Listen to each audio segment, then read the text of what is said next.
a lion or a tiger or any animal building weapons of mass destruction. You don't see them actively going out to kill people or to kill their fellow animals. Are there predators? Yes. Do tigers sometimes fight and kill other tigers? Sure. But they don't make it a profession. Now, if you're thinking, well, of course they can't make it a profession, they're animals. That's true.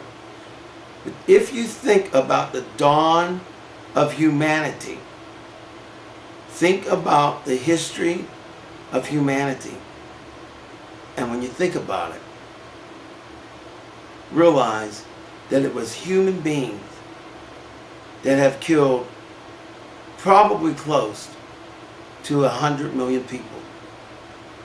When we think about the wars that America has been in, the Civil War, America's Civil War, 600,000 to 1 million casualties in just that one war.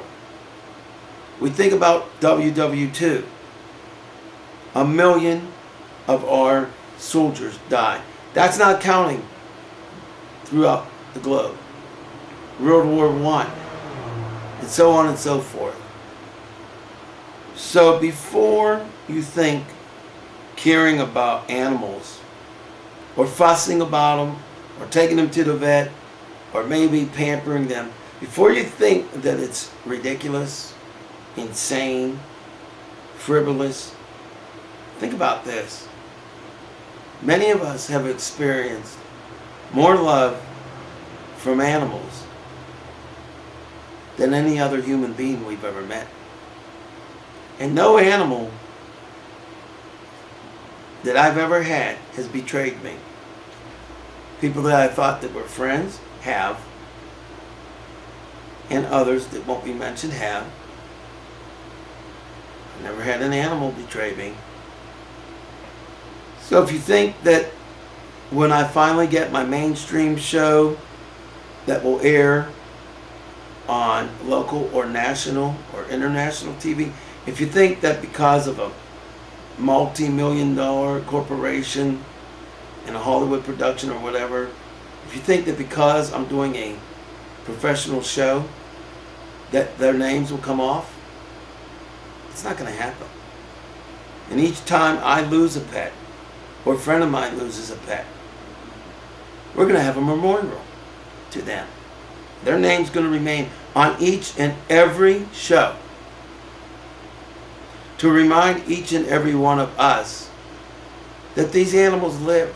They were a part of my life. They may have been a part of your life. They were a part of Annette's life. So their names and the times they passed, and sometimes the date that they were born, they're going to be included. And if I get a good deal to finally take my show professional and get paid, it's already professional, but to get paid, if they tell me we like everything but the names for the pets got to go, you know what? I'm a principled man. So I'm letting any producer out there know, or any corporation, and I don't mean to be arrogant or mean, but there will be no negotiations, no deals, no compromises on this. I will not take them off the credits. These are my family. You hear her growling? She's my family. So if I have a show, it's going to be somewhere in the credits. I don't care where it is. It's going to be there. I will not take it off. I've had feedback that people think it's kind of odd or funny. I don't think so. I think it's a show of respect of what these animals meant to me and still will mean to me. I think it's also a lesson that we need to treat animals just as well as we would treat a human being. But also, for those of you out there who do feel my pain, and who do agree with me, and who do go to the vets, and who do feel that these animals are your children, to all of you, I think you're doing the right thing. And I hope there are pet support groups. I'd like to know about them. I'd like to know about them. My email is actoraj@torcasomedia.com. actoraj@torcasomedia.com. I may join one. She's getting upset that I got to hold her. She's going to kick me in the butt. But the point is, I'm going to tell you something sad. Not just sad, but appalling. You know that almost every life-saving breakthrough that is found and used on humans was first tested on animals. And many of them were tortured. Many of them were killed.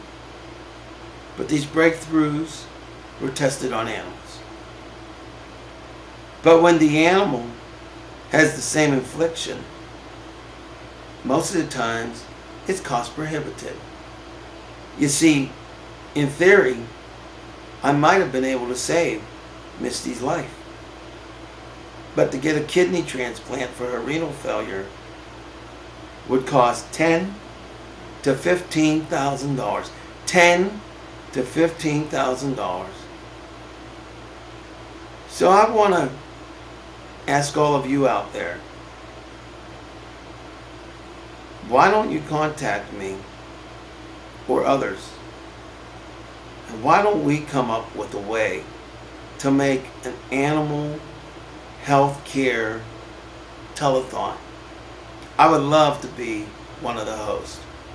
I'd volunteer, or I'd volunteer in the New York Second to be a little part of it or a big part of it. We need to be able to get the monies for the families who love their animals but can't afford to take care of them. Many animals are euthanized because it becomes cost prohibitive. Ironically, even if I had $50,000, which I don't, as I said before, I'm 550% below the poverty line.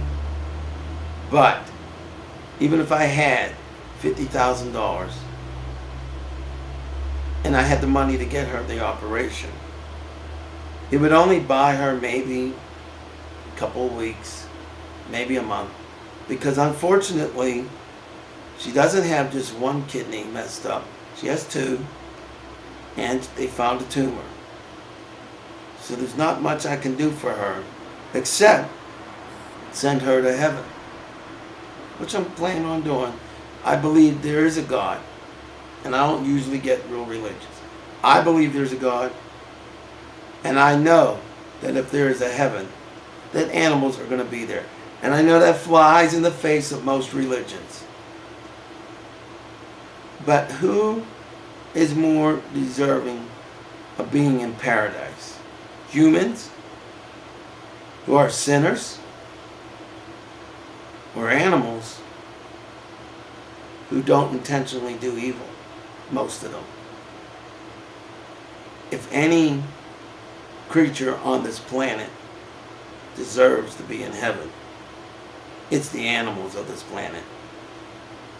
If you really think about that, can you say it again? Amen.